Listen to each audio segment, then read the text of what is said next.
ರಾಂಪುರ್ ಎನ್ನುವ ಗ್ರಾಮದಲ್ಲಿ ಅಂಜಮ್ಮ ಎನ್ನುವ ಮಹಿಳೆ ಇದ್ದಳು. ಅವಳಿಗೆ 2 ಅಣ್ಣನ ಮಕ್ಕಳು ಇದ್ದರು. ಇವರ ಅಪ್ಪ ಅಮ್ಮ ಇಬ್ಬರು. ಇವರು ಚಿಕ್ಕ ವಯಸ್ಸಿರುವಾಗಲೇ ಸತ್ತು ಹೋದರು. ಆದ್ದರಿಂದ ಅಂಜಮ್ಮನೇ ಇವರನ್ನು ಸಾಕುತ್ತಿದ್ದರು. ಆದ್ದರಿಂದ ಊರಿನ ಜನರೆಲ್ಲರೂ ಇವರನ್ನು ಚೆನ್ನಾಗಿ ನೋಡಿಕೊಳ್ಳುತ್ತಾರೆ ಎಂದು ತಿಳಿದುಕೊಂಡಿದ್ದರು. ಆದರೆ ಅಂಜಮ್ಮ ಅವರನ್ನು ತುಂಬಾ ಹಿಂಸೆ ಮಾಡುತ್ತಿದ್ದಳು. ಅವರಿಬ್ಬರಿಗೂ ಅಂಜಮ್ಮ ತುಂಬಾ ಕೆಲಸಗಳನ್ನು ಮಾಡಿಸುತ್ತಿದ್ದಳು. ದೊಡ್ಡ ಹುಡುಗಿ ಮೀನಾಕ್ಷಿಯನ್ನು ಮನೆ ಕೆಲಸ ಮಾಡಿಸುತ್ತಿದ್ದಳು. ಚಿಕ್ಕ ಹುಡುಗಿ ಸೀತಾ ಅವಳನ್ನು ಜಮೀನಿನಲ್ಲಿ ಕೆಲಸ ಮಾಡಿಸುತ್ತಿದ್ದಳು. ಅವರಿಬ್ಬರನ್ನು ಅಂಜಮ್ಮ ತುಂಬಾ ಬೈಯುತ್ತಾಳೆ ಮತ್ತು ಅವರನ್ನು ಹೊಡೆದು ಬಿಡುತ್ತಾಳೆ. ಲೇ ಮೀನಾಕ್ಷಿ, ಏನು ಮಾಡುತ್ತಿದ್ದೀಯಾ? ಇಷ್ಟು ಹೊತ್ತು ಆಗಿಯೂ ಇನ್ನೂ ಅಡುಗೆ ಮಾಡಿಲ್ಲವೇ? ನನಗೆ ಹೊಟ್ಟೆ ಹಸಿಯುತ್ತಿದೆ, ಬೇಗ ಅಡುಗೆ ಮಾಡು ಎಂದು ಅಂಜಮ್ಮ ಜೋರಾಗಿ ಕಿರುಚಿದಳು. ಆದರೆ ಅವರು ಮಾತ್ರ ಜೋಕಾಲಿಯಲ್ಲಿ ಕುಳಿತು ಕಡಲೆ ಬೀಜವನ್ನು ತಿನ್ನುತ್ತಾ ಇದ್ದರು. ಇವರ ಶಬ್ದಕ್ಕೆ ಎದುರಿಕೊಂಡ ಮೀನಾಕ್ಷಿ ಭಯದಿಂದ ಮನೆಯ ಹಾಳಿಗೆ ಬಂದಳು. ಅಯ್ಯೋ ಅತ್ತೆ, ಹಂಗೇನಿಲ್ಲ, ಇನ್ನು ಸ್ವಲ್ಪ ಹೊತ್ತಿನಲ್ಲಿ ಅಡುಗೆ ಮಾಡಿಬಿಡುತ್ತೇನೆ. ಇಷ್ಟು ಹೊತ್ತು ಬೇಕಾ ನಿನಗೆ ಅಡುಗೆ ಮಾಡಕ್ಕೆ? ಯಾವುದಾದರೂ ಒಂದು ಕಾರಣ ಹೇಳುತ್ತೀಯಾ? ನಿನ್ನ ತಂಗಿನೂ ಹಿಂಗೆ ಇದ್ದಾಳೆ. ಅದನ್ನು ಕೇಳಿದ ತಕ್ಷಣ ಮೀನಾಕ್ಷಿಗೆ ತುಂಬಾ ಕೋಪ ಬಂತು. ಯಾಕೆ ಅತ್ತೆ ಸುಮ್ನೆ ನಮ್ಮನ್ನು ಬೈಯುತ್ತಿದ್ದೀರಾ? ನೀವು ಹೇಳಿದ ಎಲ್ಲ ಕೆಲಸವನ್ನು ಮಾಡುತ್ತೇವೆ ಇಲ್ಲವೇ? ಪಾಪ ಸೀತಾ ಮನೆಯ ಕೆಲಸವನ್ನು ಮಾಡುತ್ತಾಳೆ ಮತ್ತು ಜಮೀನಿನಲ್ಲಿ ಕೆಲಸ ಮಾಡುತ್ತಾಳೆ. ಪಾಪ ಅತ್ತೆ, ನಾವಿಬ್ಬರು. ಏನು ಮೀನಾಕ್ಷಿ, ಇವತ್ತು ತುಂಬಾ ಮಾತನಾಡುತ್ತಿದ್ದೀಯಾ? ಅದು ನನ್ನ ಹತ್ತಿರಾನೇ. ನಾನು ನಿನ್ನ ಅಪ್ಪನಿಗೆ ನಿಮ್ಮನ್ನು ನೋಡಿಕೊಳ್ಳುತ್ತೇನೆ ಎಂದು ಏನು ಮಾತು ಕೊಟ್ಟಿಲ್ಲ ಸರಿನಾ? ಸ್ವಲ್ಪ ನೋಡಿ ಮಾತಾಡು ನನ್ನ ಬಳಿ ಎಂದು ಹೇಳಿದಾಗ ಮೀನಾಕ್ಷಿ ಅಳುತ್ತಾ ಪಕ್ಕದ ರೂಮ್ಗೆ ಹೋದಳು. ಏನು ಯೋಚನೆ ಮಾಡಿದಳು ಗೊತ್ತಿಲ್ಲ. ಸ್ವಲ್ಪ ಸಮಯದ ನಂತರ ಜಮೀನಿಗೆ ಹೋಗಿ ಸೀತಾಳನ್ನು ಮಾತನಾಡಿಸಲು ಹೋದಳು. ಅಕ್ಕ, ಏನು ನೀನು ಇವತ್ತು ಬೇಗ ಬಂದಿದ್ದೀಯಾ? ಮನೆ ಕೆಲಸ ಎಲ್ಲ ಮುಗಿತಾ? ಇಲ್ಲ ಸೀತಾ, ನನ್ನ ಕೈಯಲ್ಲಿ ಅತ್ತೆ ಕೊಡುವ ಕಾಟವನ್ನು ತಡೆಯೋಕೆ ಆಗಿಲ್ಲ. ಏನಾದರೂ ಮಾಡಿ ಇಲ್ಲಿಂದ ತಪ್ಪಿಸಿಕೊಂಡು ಹೋಗಬೇಕು. ನೀನು ಹೇಳುತ್ತೀಯಾ ತಪ್ಪಿಸಿಕೊಂಡು ಹೋಗೋಣ ಅಂತ? ಅದು ಅತ್ತೆಯನ್ನು ಮೀರಿ ನಾವಿಬ್ಬರು ತಪ್ಪಿಸಿಕೊಂಡು ಹೋಗುವುದು ಇಲ್ಲ ಅಕ್ಕ. ನಿನಗೆ ಅಷ್ಟು ಧೈರ್ಯ ಇಲ್ಲ ಅಂತ ನನಗೆ ಗೊತ್ತು. ಸೀತಾ, ಹಿಂಗೆ ನಾವು ಎದುರಿಕೊಂಡಿದ್ದರೆ ಏನು ಮಾಡಕ್ಕಾಗಲ್ಲ, ನಿಜಾನೇ. ನನಗೆ ಭಯ ಜಾಸ್ತಿ ಇದೆ. ಆದರೆ ಅತ್ತೆ ಕೊಡುವ ಕಾಟ ನನ್ನ ಕೈಯಲ್ಲಿ ತಡೆಯೋಕೆ ಆಗಿಲ್ಲ. ನಿನಗಾದರೂ ಪರವಾಗಿಲ್ಲ ಇಲ್ಲಿ ಕೆಲಸ. ಆದರೆ ನಾನು ಹಳ್ಳಿ ಕೆಲಸ ಮಾಡಿಯೂ ನೀನು ಕೆಲಸ ಮಾಡುವುದೇ ಇಲ್ಲ ಎಂದು ಬೈಯುತ್ತಾರೆ ಗೊತ್ತಾ? ಹಲೋ ಅಕ್ಕ, ಇಲ್ಲಿ ನನಗೆ ಸುಲಭವಾದ ಕೆಲಸ ಎಂದು ಹೇಳುತ್ತೀಯಾ? ಇಲ್ಲಿ ನಾನು ಎಷ್ಟು ಕೆಲಸ ಮಾಡಬೇಕು ಗೊತ್ತಾ? ಇಲ್ಲಿ ನಾನು ಗದ್ದೆಯನ್ನು ನೋಡಿಕೊಳ್ಳಬೇಕು, ಹಸುವನ್ನು ನೋಡಿಕೊಳ್ಳಬೇಕು. 4 ಜನ ಮಾಡುವ ಕೆಲಸವನ್ನು ನಾನೊಬ್ಬಳೇ ಮಾಡುತ್ತಿದ್ದೇನೆ. ನಾನು ಇಲ್ಲಿಂದ ತಪ್ಪಿಸಿಕೊಂಡು ಹೋಗಬೇಕು ಅಂತ ಇದ್ದೇನೆ. ಏನು ಮಾಡುವುದು ನಿನಗೋಸ್ಕರ ಇಲ್ಲಿ ಇದ್ದೇನೆ ಗೊತ್ತಾ? ಸೀತಾ, ನೀನು ಹೇಳುವುದು ನಿಜಾನಾ? ನಾನೇ ಎಲ್ಲಿಂದ ತಪ್ಪಿಸಿಕೊಂಡು ಹೋಗಬೇಕು ಅಂತ ಇದ್ದೇನೆ. ಮತ್ತೆ ನೀನು ಯಾಕೆ ಇಲ್ಲಿ ಇರಬೇಕು? ನಾವಿಬ್ಬರು ತಪ್ಪಿಸಿಕೊಂಡು ಹೋಗಿಬಿಡೋಣ. ಅಕ್ಕ, ನಮ್ಮ ಬಳಿ ದುಡ್ಡು ಇಲ್ಲ. ಮತ್ತೆ ಹಾಕಿರುವ ಬಟ್ಟೆಯನ್ನು ಬಿಟ್ಟು ಬೇರೆ ಬಟ್ಟೆನೂ ಇಲ್ಲವಲ್ಲ. ಸೀತಾ, ಮೊದಲು ಇಲ್ಲಿಂದ ತಪ್ಪಿಸಿ ಹೋಗೋಣ. ಇಲ್ಲಿ ಕಷ್ಟಪಡುವ ಬದಲು ಹೊರಗೆ ಎಷ್ಟು ಕಷ್ಟ ಬೇಕಾದರೂ ಪಡಬಹುದು. ಅಕ್ಕ, ನೀನು ಹಿಂಗೆ ಮಾತಾಡುವುದನ್ನು ನೋಡಿದರೆ ನನಗೆ ಆಶ್ಚರ್ಯವಾಗುತ್ತಿದೆ. ಅಮ್ಮ ತಾಯಿ, ಮೊದಲು ನಾವು ಇಲ್ಲಿಂದ ಹೋಗೋಣ, ನೀನು ನಂತರ ಆಶ್ಚರ್ಯಪಡು ಎಂದು ಅವರಿಬ್ಬರು ಅಲ್ಲಿಂದ ತಪ್ಪಿಸಿಕೊಂಡು ಆ ಊರಿನ ರೈಲ್ವೆ ಸ್ಟೇಷನ್ಗೆ ಹೋದರು. ರೈಲ್ವೆ ಸ್ಟೇಷನ್ನಲ್ಲಿ ವಿಜಯವಾಡ ಊರಿಗೆ ಹೋಗುವ ರೈಲಿನಲ್ಲಿ ಹತ್ತಿಕೊಂಡರು. ಅಕ್ಕ, ನಾವು ರೈಲ್ವೆ ಸ್ಟೇಷನ್ಗೆ ಬಂದು ರೈಲು ಹತ್ತಿಕೊಂಡೆವು. ಆದರೆ ನಾವು ಏನು ಊಟ ಮಾಡುತ್ತೇವೆ, ಎಲ್ಲಿ ಉಳಿದುಕೊಳ್ಳುತ್ತೇವೆ ಎಂದು ಏನು ಯೋಚನೆ ಮಾಡಿಲ್ಲ ನಾವು. ಮೀನಾಕ್ಷಿ ಹೀಗೆ ಹೇಳಿದಳು. ಸೀತಾ, ನೀನು ಏನು ಹೆದರಬೇಡ. ನಾನು ಸ್ವಲ್ಪ ದುಡ್ಡನ್ನು ತಂದಿದ್ದೇನೆ. ಅದು ಇರುವವರೆಗೂ ಸ್ವಲ್ಪ ಸುಧಾರಿಸಿಕೊಳ್ಳೋಣ. ನಂತರ ಅಕ್ಕ ತಂಗಿ ಇಬ್ಬರು ವಿಜಯವಾಡ ಊರಿನಲ್ಲಿ ಇಳಿದುಕೊಂಡರು. ಹಳ್ಳಿಯೇ ರೋಡಿನ ಪಕ್ಕದಲ್ಲಿ ಇಡ್ಲಿ ಮಾರುತ್ತಿದ್ದರು. ಅದನ್ನು ಈಸಿ ಅಕ್ಕ ತಂಗಿ ಇಬ್ಬರು ಇಡ್ಲಿಯನ್ನು ತಿಂದರು. ಅಕ್ಕ, ಇದು ಏನಕ್ಕ ಇಡ್ಲಿ ಸ್ವಲ್ಪನೂ ಚೆನ್ನಾಗಿ ಇಲ್ಲ. ಸೀತಾ, ಇದು ಏನು ನಮ್ಮ ಮನೆನ? ಅಲ್ಲಿ ಅತ್ತೆಯ ಬಳಿ ಪಡುವ ಕಷ್ಟಕ್ಕಿಂತ ಇದೇನು ದೊಡ್ಡದಲ್ಲ. ಸ್ವಲ್ಪ ನೀನು ಅಡ್ಜಸ್ಟ್ ಮಾಡಿಕೋ ಸೀತಾ, ಪ್ಲೀಸ್ ಎಂದು ಸೀತಾಳನ್ನು ಸಮಾಧಾನ ಮಾಡಿದಳು. ಮೀನಾಕ್ಷಿ ಸ್ವಲ್ಪ ದೂರದಲ್ಲಿರುವ ಟೀ ಅಂಗಡಿಯಿಂದ ಜಗಳವಾಡುತ್ತಿರುವ ಶಬ್ದ ಕೇಳಿತು. ಆ ಜಗಳವನ್ನು ನೋಡಿ ಅಲ್ಲಿ ಹೋದರು ಸೀತಾ ಮತ್ತು ಮೀನಾಕ್ಷಿ. ಏನಪ್ಪಾ ಬಾಬು, ಏನು ಟೀ ಮಾಡಿಕೊಟ್ಟಿದ್ದೀಯಾ ನನಗೆ ನೀನು? ಈ ಟೀನಲ್ಲಿ ಸಕ್ಕರೆನೂ ಇಲ್ಲ, ಸರಿಯಾದ ಬಿಸಿನೂ ಇಲ್ಲ. ನಿನಗೆ ಟೀ ಮಾಡಕ್ಕೆ ಬರುತ್ತಾ ಇಲ್ಲವಾ? ನಿನಗೆ ಟೀ ಮಾಡೋದಕ್ಕೆ ಬರಲಿಲ್ಲ. ಅಂದರೆ ಯಾರಾದರನ್ನು ಕೆಲಸಕ್ಕೆ ಇಟ್ಟುಕೊಳ್ಳು. ಅಯ್ಯೋ ಸ್ವಾಮಿ, ನೀವು ಕೇಳಿದ ತಕ್ಷಣ ಟೀ ಕೊಟ್ಟಿಲ್ಲ ಅಂತ ಬಾಯಿಗೆ ಬಂದಂಗೆ ಎಲ್ಲ ಬಯ್ಯಬೇಡಿ, ಕ್ಷಮಿಸಿಬಿಡಿ ನನ್ನ. ನೀನು ಏನಾದರೂ ಒಂದು ಕಾರಣ ಹೇಳಬೇಡ. ನಿನ್ನ ಗಮನ ಇಲ್ಲಿಲ್ಲ, ಬೇರೆ ಎಲ್ಲಿಯೂ ಇದೆ. ಏನಯ್ಯ ಮಾಡುವುದು? ಎಲ್ಲ ಕೆಲಸವನ್ನು ನಾನೊಬ್ಬನೇ ನೋಡಿಕೊಳ್ಳುತ್ತಿದ್ದೇನೆ. ನನ್ನ ಮಗ ಯಾವುದು ಒಂದು ಹುಡುಗಿನ ಲವ್ ಮಾಡಿ ಅವಳ ಜೊತೆ ಹೊಂಟು ಹೋದ, ಏನು ಮಾಡುವುದು? ಇದನ್ನೆಲ್ಲ ಗಮನಿಸುತ್ತಿದ್ದ ಸೀತಾ ತಾತನ ಬಳಿ ಹೋಗಿ ಟೀ ಲೋಟವನ್ನು ಇಸಿಕೊಂಡಳು. ತಾತ, ನೀವು ಏನು ಚಿಂತಿಸಬೇಡಿ, ನಾವು ನಿಮಗೆ ಸಹಾಯ ಮಾಡುತ್ತೇವೆ ಎಂದು ಹೇಳಿ ಸೀತಾ ಮತ್ತು ಮೀನಾಕ್ಷಿ ಇಬ್ಬರು ತಾತನ ಟೀ ಅಂಗಡಿ ಒಳಗೆ ಹೋದರು. ತಾಯಿ, ನೋಡೋಕೆ ಇಬ್ಬರು ಚಿಕ್ಕ ಹುಡುಗಿಯರು ಇದ್ದಂಗೆ ಇದ್ದೀರಾ. ನೀವು ಇಬ್ಬರು ಯಾರು? ಎಲ್ಲಿಂದ ಬಂದಿದ್ದೀರಾ ನೀವು? ಅದು ತಾತ, ನಾವು ಪಕ್ಕದ ಊರಿನವರು. ನಮ್ಮ ತಂದೆ ತಾಯಿ ಇಬ್ಬರು. ನಾವು ಚಿಕ್ಕವರಿರುವಾಗಲೇ ಸತ್ತು ಹೋದರು. ನಮ್ಮನ್ನು ನಮ್ಮ ಅತ್ತೆ ಸಾಕುತ್ತಿದ್ದರು. ಅವರು ಕೊಡುವ ಕಾಟ ನಮಗೆ ತಡೆಯೋಕಾಗಿಲ್ಲ. ಅದಕ್ಕೆ ಅವರಿಂದ ನಾವು ತಪ್ಪಿಸಿಕೊಂಡು ಬಂದಿದ್ದೇವೆ. ಅದನ್ನು ಕೇಳಿ ತಾತ ಹೀಗೆ ಹೇಳಿದರು. ನಿಮ್ಮ ಕಷ್ಟ ನನಗೆ ಗೊತ್ತು. ಈಗ ನೀವು ಎಲ್ಲಿ ಇರುತ್ತೀರಾ? ತಾತ, ನಾವು ನಿಮ್ಮನ್ನು ನೋಡಿಕೊಳ್ಳುತ್ತೇವೆ, ಅಂಗಡಿಯನ್ನು ನೋಡಿಕೊಳ್ಳುತ್ತೇವೆ. ನಾವು ಇಬ್ಬರು ಎಲ್ಲ ಕೆಲಸ ಮಾಡುತ್ತೇವೆ ತಾತ. ತಾತ, ನಾನು ಚೆನ್ನಾಗಿ ಅಡುಗೆ ಮಾಡುತ್ತೇನೆ ಮತ್ತು ನಿಮ್ಮನ್ನು ಚೆನ್ನಾಗಿ ನೋಡಿಕೊಳ್ಳುತ್ತೇನೆ ತಾತ ಎಂದು ಅವರು ಹೇಳಿದಾಗ ತಾತ ಒಪ್ಪಿಕೊಂಡರು. ಸ್ವಲ್ಪ ದಿನದಲ್ಲಿಯೇ ಸೀತಾ ಮತ್ತು ಮೀನಾಕ್ಷಿ ಇಬ್ಬರು ತಾತನ ಟೀ ವ್ಯಾಪಾರವನ್ನು ಹೋಟೆಲ್ ವ್ಯಾಪಾರವನ್ನಾಗಿ ಬದಲಾಯಿಸಿದರು. ಅವರ ವ್ಯಾಪಾರವು ತುಂಬಾ ಲಾಭದಿಂದ ನಡೆಯಿತು. ಅವರು ತುಂಬಾ ಸಂತೋಷದಿಂದ ಇದ್ದರು.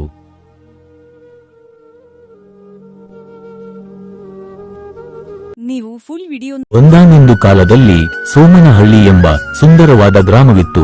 ಆ ಗ್ರಾಮದಲ್ಲಿ ರಾಮಯ್ಯ ಎಂಬ ವ್ಯಕ್ತಿ ಒಂದು ಸಣ್ಣ ಗ್ರಾಮದಲ್ಲಿ ಜೀವನ ನಡೆಸುತ್ತಿದ್ದನು. ಅವನ ಹೆಂಡತಿ ಹೆಸರು ಲಕ್ಷ್ಮಿ. ಅವರಿಗೆ ಒಬ್ಬ ಮಗ ಇದ್ದನು. ಅವನ ಹೆಸರು ಶೇಖರ್. ಅವರ ಕುಟುಂಬ ಬಡತನದ ಕುಟುಂಬವಾಗಿತ್ತು. ಅವರು ದಿನವಿಡೀ ಸಂಪಾದಿಸುವ ದುಡ್ಡು ಎಲ್ಲ ಅವರ 3 ಹೊತ್ತಿನ ಊಟಕ್ಕೆ ಮಾತ್ರ ಆಗುತ್ತಿತ್ತು. ಆದರೆ ರಾಮಯ್ಯ ತುಂಬಾ ಬುದ್ಧಿವಂತ. ಯಾವುದಾದರೂ ಕೆಲಸ ಹುಡುಕಿದ್ದೀರಾ ರೀ ನೀವು?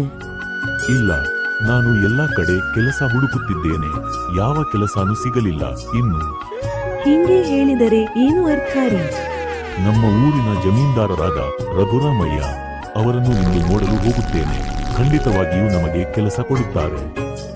ಸರಿ ಆಯ್ತು, ಹಾಗಾದರೆ ಅವರನ್ನು ಹೋಗಿ ನೋಡಿ. ಆಗ ರಾಮಯ್ಯ ಊರಿನ ಜಮೀನ್ದಾರರ ಬಳಿ ಹೋದನು. ಏನು ರಾಮಯ್ಯ, ಇಲ್ಲಿ ಬಂದಿದ್ದೀಯಾ ನೀನು? ನಿಮಗೆ ಗೊತ್ತು ಅಲ್ಲವೇ ಅಯ್ಯ, ನನಗೆ ಕೆಲಸ ಇಲ್ಲ. ಆದ್ದರಿಂದ ನಾನು ತುಂಬಾ ಕಷ್ಟಪಡುತ್ತಿದ್ದೇನೆ. ನೀವು ಏನಾದರೂ ಒಂದು ಒಳ್ಳೆಯ ಕೆಲಸ ಕೊಡುತ್ತೀರಾ ಅಂತ ಇಲ್ಲಿ ಬಂದಿದ್ದೇನೆ. ಅದಕ್ಕೆ ಏನು ರಾಮಯ್ಯ, ನಾನೇ ಕೆಲಸ ಕೊಡುತ್ತೇನೆ. ನೀನು ಇಲ್ಲಿಯೇ ಮಾಡು ಕೆಲಸ. ತುಂಬಾ ಧನ್ಯವಾದಗಳು ಅಯ್ಯ. ನನಗೆ ಗೊತ್ತಿತ್ತು ನೀವು ಖಂಡಿತವಾಗಿಯೂ ಕೆಲಸ ಕೊಡುತ್ತೀರಾ ಅಂತ. ಸರಿ ಆಯ್ತು ರಾಮಯ್ಯ, ನಾನು ನಿನ್ನ ಬಗ್ಗೆ ತುಂಬಾ ಕೇಳ್ಪಟ್ಟೆ. ನೀನು ಈ ಊರಿನಲ್ಲಿ ಅತಿ ಬುದ್ಧಿವಂತನಂತೆ. ನಿನ್ನ ಬುದ್ಧಿವಂತೆಗೆ ಒಂದು ಪರೀಕ್ಷೆ ಮಾಡೋಣವೇ? ನಾನು ಏನಯ್ಯ ಬುದ್ಧಿವಂತ? ಎಲ್ಲರೂ ಹಂಗೆ ತಿಳಿದುಕೊಂಡಿದ್ದಾರೆ. ನಾನು ಬುದ್ಧಿವಂತನಾಗಿದ್ದರೆ ಯಾಕೆ ಇನ್ನೂ ಕಷ್ಟಪಡುತ್ತಿದ್ದೇನೆ? ಸರಿ ಆಯ್ತು, ನಾನು ಒಂದು ಪ್ರಶ್ನೆ ಕೇಳುತ್ತೇನೆ, ಅದಕ್ಕೆ ಉತ್ತರ ಹೇಳು. ನನ್ನ ಹತ್ತಿರ 3 ಬಿಂದಿಗೆ ಇದೆ. ಒಂದು ಬಿಂದಿಗೆಯಲ್ಲಿ ತುಂಬಾ ನೀರು ತುಂಬಿದೆ, ಇನ್ನೊಂದು ಬಿಂದಿಗೆಯಲ್ಲಿ ಅರ್ಧ ನೀರು ತುಂಬಿದೆ, ಇನ್ನೊಂದು ಬಿಂದಿಗೆ ಮಾತ್ರ ಖಾಲಿ ಇದೆ. ಈ 3 ಬಿಂದಿಗೆಯಲ್ಲಿ ನಾನು ಯಾವುದಾದರೂ ಒಂದು ಬಿಂದಿಗೆಗೆ ಚಿನ್ನದ ನಾಣ್ಯ ಹಾಕುತ್ತೇನೆ ಎಂದು ತಿಳಿದುಕೋ. ಇದರಲ್ಲಿ ಯಾವ ಬಿಂದಿಗೆಗೆ ತುಂಬಾ ಬೆಲೆ ಜಾಸ್ತಿ ಇರೋದು ಹೇಳು ನೋಡೋಣ. 3ನೆಯ ಬಿಂದಿಗೆಗೆ ಬೆಲೆ ಜಾಸ್ತಿ ಇರೋದು ಅಯ್ಯ. 3ನೇಯದು ಖಾಲಿ ಬಿಂದಿಗೆ, ಅದಕ್ಕೆ ಹೆಂಗೆ ಬೆಲೆ ಜಾಸ್ತಿ? ಮೊದಲನೆಯ ಬಿಂದಿಗೆಯಲ್ಲಿ ತುಂಬಾ ನೀರು ತುಂಬಿದೆ, ಅದರಲ್ಲಿ ಏನೂ ಹಾಕುವುದಕ್ಕೆ ಆಗುವುದಿಲ್ಲ. 2ನೆಯ ಬಿಂದಿಗೆಯಲ್ಲಿ ಅರ್ಧ ನೀರು ತುಂಬಿದೆ, ಅದರಲ್ಲಿ ಅರ್ಧಕ್ಕೆ ಮಾತ್ರ ಯಾವ ವಸ್ತು ಬೇಕಾದರೂ ಹಾಕಬಹುದು. 3ನೆಯ ಬಿಂದಿಗೆ ಖಾಲಿ ಬಿಂದಿಗೆ ಇದೆ, ಅದರಲ್ಲಿ ಮಾತ್ರ ತುಂಬಾ ವಸ್ತುಗಳನ್ನು ತುಂಬಬಹುದು. ಆದ್ದರಿಂದ 3ನೆಯ ಬಿಂದಿಗೆಯಲ್ಲಿ ಇರುವುದು ಎಲ್ಲ ಚಿನ್ನದ ನಾಣ್ಯ. ಆದ್ದರಿಂದ ಖಾಲಿ ಬಿಂದಿಗೆಗೆ ಬೆಲೆ ಜಾಸ್ತಿ ಇರೋದು. ಪರವಾಗಿಲ್ಲ ರಾಮಯ್ಯ, ಬುದ್ಧಿವಂತದಿಂದ ನೀನು ಉತ್ತರ ಹೇಳಿದೀಯಾ. ಇದರಲ್ಲಿ ಇಂತಹ ಒಂದು ಅರ್ಥ ಇದೆ ಅಂತ ನನಗೂ ಗೊತ್ತಿರಲಿಲ್ಲ. ನೀನು ಬುದ್ಧಿವಂತ ಎಂದು ನನಗೆ ಗೊತ್ತಾಯಿತು. ನಿನಗೆ ಗೊತ್ತು ತಾನೆ, ನನ್ನ ಹತ್ತಿರ ಕೆಲಸ ಮಾಡುವವರೆಲ್ಲ ಬುದ್ಧಿವಂತರಾಗಿರಬೇಕು. ಯಾಕೆಂದರೆ ಯಾವ ಸಮಯದಲ್ಲಿ ಯಾವ ತರ ಯೋಚನೆ ಮಾಡಬೇಕೆಂದು ಗೊತ್ತಿರಬೇಕು. ಅಂದಿನಿಂದ ರಾಮಯ್ಯ ಜಮೀನ್ದಾರರ ಮನೆಯಲ್ಲಿ ಕೆಲಸ ಮಾಡುತ್ತಿದ್ದ. ಹೀಗೆ ಸ್ವಲ್ಪ ದಿನ ಕಳೆಯಿತು.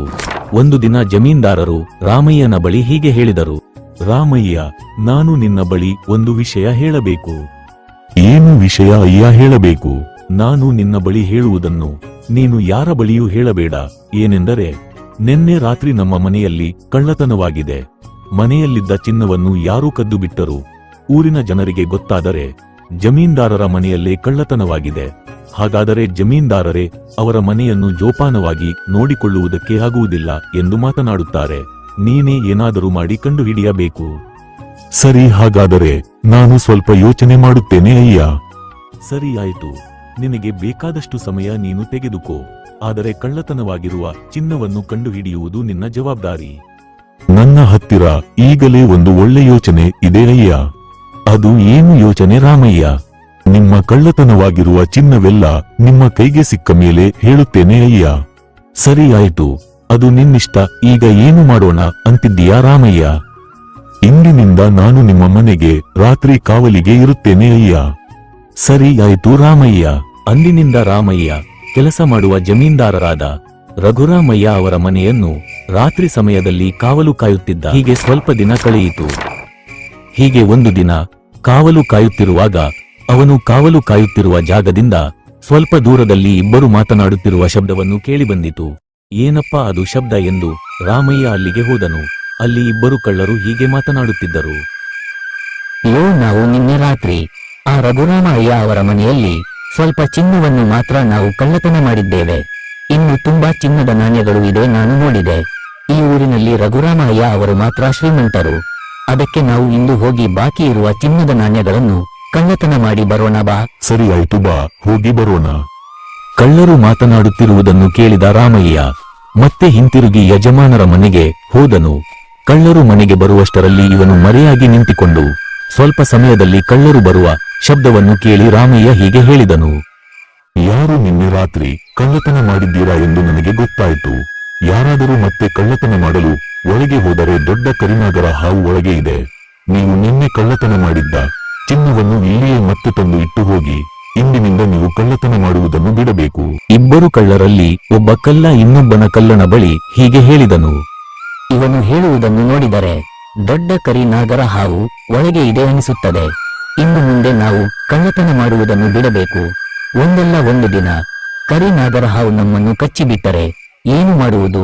ನಾವು ನಿನ್ನೆ ರಾತ್ರಿ ಎತ್ತಿದ ಚಿನ್ನವನ್ನು ಮತ್ತೆ ಇಲ್ಲಿಯೇ ತಂದು ಇಟ್ಟು ಬಿಡೋಣ ಎಂದು ಹೇಳಿ ಎದುರಿಕೊಂಡು ಇಬ್ಬರು ಕಳ್ಳರು ಅಲ್ಲಿಂದ ಮನೆಗೆ ಹೋಗಿ ಅವರು ಕಳ್ಳತನ ಮಾಡಿರುವ ಚಿನ್ನವನ್ನು ಮತ್ತೆ ತಂದು ರಘುರಾಮಯ್ಯ ಅವರ ಮನೆಯಲ್ಲಿ ಇಟ್ಟು ಹೋದರು. ರಘುರಾಮಯ್ಯ ಬೆಳಗ್ಗೆ ಎದ್ದು ಆ ಚಿನ್ನದ ಪೆಟ್ಟಿಯನ್ನು ನೋಡಿ ನಗುತ್ತಾ, ಏನು ಆಶ್ಚರ್ಯ ರಾಮಯ್ಯ, ಕಳೆದು ಹೋದ ಚಿನ್ನವೆಲ್ಲ ಮತ್ತೆ ಸಿಕ್ಕಿದೆ ನಮಗೆ. ಇದು ನಿಜಾನಾ? ಹೌದು ಅಯ್ಯ, ಇದು ನಿಜಾನೆ. ಕಳೆದು ಹೋದ ಚಿನ್ನವೆಲ್ಲ ಮತ್ತೆ ಸಿಕ್ಕಿದೆ ಅಲ್ಲವೇ? ನೀವು ಸಂತೋಷಪಡಿ. ನೀನು ಏನು ಯೋಚನೆ ಮಾಡಿದ್ದೆ ರಾಮಯ್ಯ? ಕಳೆದು ಹೋದ ಚಿನ್ನ ಎಲ್ಲ ಹೆಂಗೆ ಮತ್ತೆ ಸಿಗಲು ಸಾಧ್ಯ? ಏನು ಮಾಡಿದೆ ನೀನು ಹೇಳು. ಆಗ ರಾಮಯ್ಯ ರಾತ್ರಿ ನಡೆದ ಎಲ್ಲ ವಿಷಯವನ್ನು ಹೇಳಿದ. ಶಬ್ದ ಬಂದಿತು ಎಂದು ರಾಮಯ್ಯ ಅಲ್ಲಿಗೆ ಹೋಗಿದ್ದು, ಕಳ್ಳರು ಮಾತನಾಡುತ್ತಿರುವುದನ್ನು ರಾಮಯ್ಯ ಕೇಳಿದ್ದು, ಮತ್ತೆ ರಾಮಯ್ಯ ಹಿಂತಿರುಗಿ ಬಂದಿದ್ದು, ಕಳ್ಳರು ಬಂದಾಗ ರಾಮಯ್ಯ ಮಾತನಾಡಿದ್ದು, ಇದನ್ನೆಲ್ಲ ಕೇಳಿ ಕಳ್ಳರು ಚಿನ್ನವನ್ನು ಇಟ್ಟು ಮತ್ತೆ ಹೋಗಿದ್ದು, ಎಲ್ಲಾ ವಿಷಯವನ್ನು ರಾಮಯ್ಯ ಹೇಳಿದ್ದ. ಅದನ್ನು ಕೇಳಿ ರಘುರಾಮ್ ತುಂಬಾ ಸಂತೋಷಪಟ್ಟನು.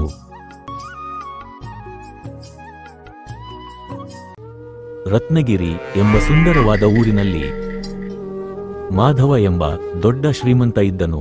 ಅವರ ಹೆಂಡತಿ ಹೆಸರು ಸುಶೀಲ. ಆ ದೇವರು ಮಾಧವನನ್ನು ದೊಡ್ಡ ಶ್ರೀಮಂತನಾಗಿ ಹುಟ್ಟಿಸಿದರು. ಆದರೆ ಅವನ ಜೀವನದಲ್ಲಿ ಒಂದು ಸಮಸ್ಯೆ ಇತ್ತು. ಅವನಿಗೆ ಮದುವೆಯಾಗಿ ತುಂಬಾ ವರ್ಷ ಆಗಿದ್ದರೂ ಅವನಿಗೆ ಮಗುವಿನ ಭಾಗ್ಯವೇ ಸಿಗಲಿಲ್ಲ. ಆದ್ದರಿಂದ ಮಾಧವ ಮತ್ತು ಸುಶೀಲ ತುಂಬಾ ಚಿಂತಿಸುತ್ತಿದ್ದರು. ಮಾಧವನ ಮನೆಯಲ್ಲಿ ರಂಗಯ್ಯ ಎಂಬ ವ್ಯಕ್ತಿ ತುಂಬಾ ವರ್ಷಗಳಿಂದ ಕೆಲಸ ಮಾಡುತ್ತಿದ್ದ. ರಂಗಯ್ಯ ತುಂಬಾ ಶ್ರೇಷ್ಠವಾದ ಮನುಷ್ಯ ಮತ್ತು ಒಳ್ಳೆಯವರು. ಮಾಧವನಿಗೆ ತುಂಬಾ ವಿಶ್ವಾಸವಾಗಿ ಇರುತ್ತಿದ್ದ. ಆದರೆ ರಂಗಯ್ಯ ಕೂಲಿ ಕೆಲಸದವನು ಎಂದು ಸುಶೀಲ ಅವರನ್ನು ತುಂಬಾ ಕೆಳಭಾಗದಿಂದ ನೋಡುತ್ತಿದ್ದಳು. ಹೀಗೆ ಇರುವಾಗ ಒಂದು ದಿನ ಮಾಧವ ಒಬ್ಬನೇ ಕುಳಿತುಕೊಂಡು ಏನೋ ಯೋಚನೆ ಮಾಡುತ್ತಾ ಕುಳಿತಿದ್ದ. ಅದನ್ನು ನೋಡಿದ ರಂಗಯ್ಯ ಮಾಧವನ ಬಳಿ ಬಂದು ಹೀಗೆ ಕೇಳಿದನು. ಏನಾಯ್ತು ಅಯ್ಯ? ನಿನ್ನೆ ಊರಿಗೆ ಹೋಗಿ ಬಂದಾಗ ಇಂದ ತುಂಬಾ ಚಿಂತಿಸುತ್ತಿದ್ದೀರಾ. ಈಗಲೂ ಕೂಡ ಏನು ಯೋಚನೆ ಮಾಡುತ್ತಾ ಒಬ್ಬರೇ ಕುಳಿತಿದ್ದೀರಾ? ಏನಾಯ್ತು? ನಾನು ಬೆಳಿಗ್ಗೆ ರಾಮಾಪುರ ಊರಿಗೆ ಹೋಗಿದ್ದಾಗ ಅಲ್ಲಿ ನಾನು ನನ್ನ ಸ್ನೇಹಿತನನ್ನು ನೋಡಿದೆ. ಅವನು ಅವನ ಮನೆಗೆ ಕರೆದುಕೊಂಡು ಹೋಗಿದ್ದ. ನನ್ನ ಸ್ನೇಹಿತ ಮನೆಗೆ ಹೋದಾಗ ನನ್ನ ಸ್ನೇಹಿತನ ಮಕ್ಕಳು ಅವನನ್ನು ನೋಡಿದ ತಕ್ಷಣ ಅಪ್ಪ ಎಂದು ಹೇಳಿ ಅವನ ಹೆಗಲ ಮೇಲೆ ಹತ್ತಿ ಕುಳಿತುಕೊಂಡರು. ಅವನು ಕೂಡ ಅವನ ಮಕ್ಕಳಿಗೆ ತುಂಬಾ ಮುದ್ದು ಮಾಡುತ್ತಾ ಇದ್ದನು. ಅದನ್ನು ನೋಡಿದಾಗ ನನಗೆ ತುಂಬಾ ಸಂತೋಷವಾಯಿತು. ಆಗ ನಮಗೂ ಮಕ್ಕಳು ಇಲ್ಲ ಎಂಬ ಚಿಂತೆ ಬಂತು. ಮಕ್ಕಳು ತುಂಬಾ ಮುದ್ದಾಗಿದ್ದರು. ಆಗ ನನ್ನ ಸ್ನೇಹಿತ ಒಂದು ಹೇಳಿದ, ದಿನವಿಡೀ ಎಷ್ಟೇ ಕಷ್ಟಪಟ್ಟು ಕೆಲಸ ಮಾಡಿ ಮನೆಗೆ ಬಂದರು, ಮಕ್ಕಳು ನನ್ನ ತಬ್ಬಿಕೊಂಡರೆ ಆ ಕಷ್ಟ ಎಲ್ಲ ಮಾಯವಾಗಿ ಹೋಗಿ ಬಿಡುತ್ತೆ ಎಂದು ಹೇಳಿದ. ನನ್ನ ಬಳಿ ಇರುವ ಆಸ್ತಿಯಷ್ಟು ಅವನಿಗೆ ಇಲ್ಲ, ಆದರೆ ಅವನು ತುಂಬಾ ಸಂತೋಷವಾಗಿದ್ದಾನೆ. ಆದರೆ ದೇವರು ನನಗೆ ಯಾಕೆ ಇಷ್ಟು ದೊಡ್ಡ ಸಮಸ್ಯೆ ಕೊಟ್ಟ ಗೊತ್ತಿಲ್ಲವೇ? ಅಯ್ಯಯ್ಯ, ಈಗ ನಿಮಗೆ ಎಷ್ಟು ವಯಸ್ಸಾಗಿ ಬಿಡ್ತು ಅಂತ ಚಿಂತಿಸುತ್ತಿದ್ದೀರಾ? ಖಂಡಿತವಾಗಿಯೂ ನಿಮಗೆ ಮಗು ಹುಟ್ಟುತ್ತೆ. ಅದು ಅಲ್ಲದೆ ನೀವು ಪ್ರತಿದಿನ ದೇವರಿಗೆ ಪೂಜೆ ಮಾಡುತ್ತಿದ್ದೀರಾ. ಖಂಡಿತವಾಗಿಯೂ ಆ ದೇವರು ನಿಮಗೆ ಒಂದು ದಿನ ಒಳ್ಳೆ ದಾರಿ ತೋರಿಸುತ್ತಾನೆ. ಖಂಡಿತವಾಗಿಯೂ ಒಂದು ದಿನ ಮಗು ಹುಟ್ಟುತ್ತೆ. ಅದು ಅಲ್ಲದೆ ನಿಮ್ಮಂತ ಒಳ್ಳೆಯವರಿಗೆ ದೇವರು ಒಳ್ಳೆ ದಾರಿ ತೋರಿಸುತ್ತಾನೆ. ನೀವು ತುಂಬಾ ಚಿಂತಿಸಬೇಡಿ. ಹೀಗೆ ಹೇಳಿದರು. ಆಗ ಮಾಧವನ ಹೆಂಡತಿ ಸುಶೀಲಾ ಅಲ್ಲಿಗೆ ಬರುತ್ತಾಳೆ. ಏನು ರಂಗಯ್ಯ, ಕೆಲಸ ಮಾಡುವುದನ್ನು ಬಿಟ್ಟು ನಿಮ್ಮ ಅಯ್ಯನ ಬಳಿ ಏನು ಮಾತಾಡುತ್ತಾ ನಿಂತಿದ್ದೀಯಾ? ತುಂಬಾ ಕೆಲಸ ಇದೆ, ಹೋಗಿ ಮಾಡು ಎಂದು ಸುಶೀಲಾ ಕೋಪದಿಂದ ಹೇಳಿದಳು. ಸರಿ ಅಂತ ಹೇಳಿ ರಂಗಯ್ಯ ಅಲ್ಲಿಂದ ಹೋದನು. ಆಗ ಸುಶೀಲಾ ಕೋಪದಿಂದ ಮಾಧವನ ಬಳಿ, ಏನು ರೀ ನೀವು ನಮ್ಮ ಮನೆಯ ಕೆಲಸದವನ ಬಳಿ ಕುಳಿತು ಮಾತನಾಡುತ್ತಿದ್ದೀರಾ? ನಮ್ಮ ಕುಟುಂಬದ ವಿಷಯ ಅವನ ಬಳಿ ಹೇಳುತ್ತಿದ್ದೀರಾ? ಕೆಲಸದವರನ್ನೆಲ್ಲ ಎಲ್ಲಿ ಇಡಬೇಕು? ಅಲ್ಲಿಯೇ ಇಡಬೇಕು. ಹಂಗೆ ಇಲ್ಲ ಸುಶೀಲಾ, ಅವರು ನಮ್ಮ ಅಪ್ಪನ ಕಾಲದಿಂದಲೂ ಇಲ್ಲಿ ಕೆಲಸ ಮಾಡುತ್ತಿದ್ದಾರೆ. ಅವರು ತುಂಬಾ ಒಳ್ಳೆಯವರು. ಅವರು ನಮಗೆ ಒಳ್ಳೆಯದೇ ಯೋಚನೆ ಮಾಡುತ್ತಾರೆ. ನಾವು ಕಷ್ಟಪಟ್ಟರೆ ಅವರು ಕಷ್ಟಪಡುತ್ತಾರೆ. ಅದು ಅಲ್ಲದೆ ಅವರಿಗೆ ನನ್ನ ಮೇಲೆ ತುಂಬಾ ಗೌರವ ಇಟ್ಟಿದ್ದಾರೆ. ಅಂಥವರ ಬಳಿ ನನ್ನ ಕಷ್ಟ ಹೇಳುವುದು ಏನೂ ತಪ್ಪಿಲ್ಲ. ಅಯ್ಯೋ, ನಿಮ್ಮ ಬಳಿ ಎಷ್ಟು ಸಲ ಹೇಳುವುದು? ಕೆಲಸದವರನ್ನು ಜಾಸ್ತಿ ನಂಬಬಾರದು. ನಮ್ಮ ಮನೆಯ ವಿಷಯ ಎಲ್ಲಾ ತಿಳಿದುಕೊಂಡು ಊರಿನ ಜನರ ಬಳಿ ತಪ್ಪು ತಪ್ಪಾಗಿ ಹೇಳುತ್ತಾರೆ. ನಮಗೆ ಗೊತ್ತಿಲ್ಲದ ಹಾಗೆ ಊರಿನ ಜನರ ಬಳಿ ಹೇಳಿ ನಮ್ಮ ಕುಟುಂಬದ ಗೌರವ ಕಳೆದು ಬಿಡುತ್ತಾರೆ. ಅದಕ್ಕೆ ಹೇಳುವುದು, ಇನ್ನು ಮುಂದೆ ಆದರೂ ರಂಗಯ್ಯನನ್ನು ಸ್ವಲ್ಪ ದೂರ ಇಡಿ. ಹೀಗೆ ಹೇಳಿ ಎದ್ದು ಮನೆಯ ಒಳಗೆ ಹೋದಲು ಸುಶೀಲಾ. ಹಾಗೆ ಸ್ವಲ್ಪ ದಿನ ಕಳೆಯಿತು. ಇದ್ದಕ್ಕಿದ್ದಂತೆ ರಂಗಯ್ಯ 2 ದಿನ ಕೆಲಸಕ್ಕೆ ಬರಲಿಲ್ಲ. ಅದಕ್ಕೆ ಮಾಧವ ರಂಗಯ್ಯ ಯಾಕೆ ಕೆಲಸಕ್ಕೆ ಬರಲಿಲ್ಲ ಎಂದು ಯೋಚನೆ ಮಾಡುತ್ತಿದ್ದ. ಆದರೆ ಸುಶೀಲಾ ಮಾತ್ರ ರಂಗಯ್ಯ ಕೆಲಸದಿಂದ ನಿಂತು ಬಿಟ್ಟ ಎಂದು ಯೋಚಿಸುತ್ತಿದ್ದಳು. ಆದರೆ 2 ದಿನದ ನಂತರ ರಂಗಯ್ಯ ಮಾಧವನ ಮನೆಗೆ ಬಂದನು. ರಂಗಯ್ಯನನ್ನು ನೋಡಿ ಮಾಧವ ಸಂತೋಷಪಟ್ಟನು. ಏನಾಯ್ತು ರಂಗಯ್ಯ? ಇದ್ದಕ್ಕಿದ್ದಂತೆ 2 ದಿನ ಕೆಲಸಕ್ಕೆ ಬರಲಿಲ್ಲ. ನನ್ನತ್ರನೂ ಏನು ಹೇಳಲಿಲ್ಲ ನೀನು? ಏನಕ್ಕೆ ಹೇಳುತ್ತಾನೆ ಅವನು? ಅವನಿಗೆ ಜಮೀನ್ದಾರರ ಮೇಲೆ ಭಯ ಇದ್ರೆ ತಾನೇ ಹೇಳುತ್ತಾನೆ. ಅವನಿಗೆ ಭಯ ಇಲ್ಲ. ಆ ಭಯವನ್ನು ನೀವು ಹೋಗಿಸಿಬಿಟ್ಟಿರಿ. ಇಷ್ಟಪಟ್ಟ ಸಮಯಕ್ಕೆ ಬರುತ್ತಾನೆ. ಅವನು ಇಷ್ಟಪಟ್ಟ ಕೆಲಸ ಮಾಡುತ್ತಾನೆ. ಅವನು ಇಷ್ಟಪಟ್ಟಾಗ ಮನೆಗೆ ಹೋಗುತ್ತಾನೆ. ಅದಕ್ಕೆ ಹೇಳುವುದು ಕೆಲಸದವರನ್ನು ಯಾವಾಗಲೂ ಸ್ವಲ್ಪ ದೂರ ಇಡಬೇಕು ಅಂತ. ಕ್ಷಮಿಸಿ ಬಿಡಿ ಅಯ್ಯಯ್ಯ. 2 ದಿನ ಕೆಲಸಕ್ಕೆ ಬರದೇ ಇದ್ದಿದ್ದಕ್ಕೆ ಒಂದು ಕಾರಣ ಇದೆ. ಯಾವುದೋ ಒಂದು ಕಾರಣ ಇದೆ ಅಂತ ಹೇಳಿ ಸುಳ್ಳು ಹೇಳುತ್ತೀಯಾ ಅಲ್ಲವೇ? ಇಲ್ಲ ಅಮ್ಮ, ನಮ್ಮ ಊರಿನಿಂದ ದೂರದ ಊರಿನಲ್ಲಿ ಒಬ್ಬ ಪೂಜಾರಿ ಮದುವೆಯಾಗಿ ಮಕ್ಕಳು ಇಲ್ಲದವರಿಗೆ ಮಕ್ಕಳು ಆಗುವ ತರ ಮದ್ದು ಕೊಡುತ್ತಾರಂತೆ. ಅದನ್ನು ಕೇಳಿ ನಾನು ಅಲ್ಲಿಗೆ ಹೋಗಿ ನಿಮ್ಮಿಬ್ಬರಿಗೂ ಮದ್ದು ತಂದಿದ್ದೀನಿ, ತಗೊಳ್ಳಿ. ರಂಗಯ್ಯ, ನೀನು ಎಷ್ಟು ಒಳ್ಳೆಯವನು. ನಿನ್ನ ಬಗ್ಗೆ ಯೋಚನೆ ಮಾಡುವುದರ ಬದಲು ನಮ್ಮ ಬಗ್ಗೆ ಯೋಚನೆ ಮಾಡಿದ್ದೀಯಾ? ಹಾ, ಸಾಕು. ಅವರ ಬಗ್ಗೆ ಜಾಸ್ತಿ ಹೊಗಳಬೇಡಿ. ಅವರು ಅಷ್ಟು ದೊಡ್ಡ ಕೆಲಸ ಏನು ಮಾಡಿಲ್ಲ. ಈ ಲೆಗಿ ಔಷಧಿ ತಿಂದರೆ ಸರಿ ಹೋಗುತ್ತೆ ಅಂತ ಏನು ನಂಬಿಕೆ? ಇಲ್ಲ ಕಣಮ್ಮ, ಇದು ಒಳ್ಳೆಯ ಔಷಧಿ, ಮೂಳಿಗೆ. ಸುಶೀಲಾ, ಎಲ್ಲವನ್ನೂ ನೀನು ತಪ್ಪಾಗಿ ತಿಳಿದುಕೊಳ್ಳಬೇಡ. ಈ ಔಷಧಿ ತಿಂದು ನಮಗೆ ಮಗು ಹುಟ್ಟಿದರೆ ಒಳ್ಳೆಯದು ಅಲ್ಲವೇ? ಅದಕ್ಕಿಂತ ಹೆಚ್ಚು ಇನ್ನೇನಿದೆ? ಹೀಗೆ ಹೇಳಿದನು ಮಾಧವ. ಮತ್ತೆ ಸ್ವಲ್ಪ ದಿನದ ನಂತರ ಸುಶೀಲಾ ಮತ್ತು ಮಾಧವನಿಗೆ ಒಂದು ಮಗು ಹುಟ್ಟಿತು. ಅದನ್ನು ನೋಡಿ ಸುಶೀಲಾ ಮತ್ತು ಮಾಧವ ತುಂಬಾ ಸಂತೋಷಪಟ್ಟರು. ಅದನ್ನು ನೋಡಿ ರಂಗಯ್ಯನು ಸಂತೋಷಪಟ್ಟನು.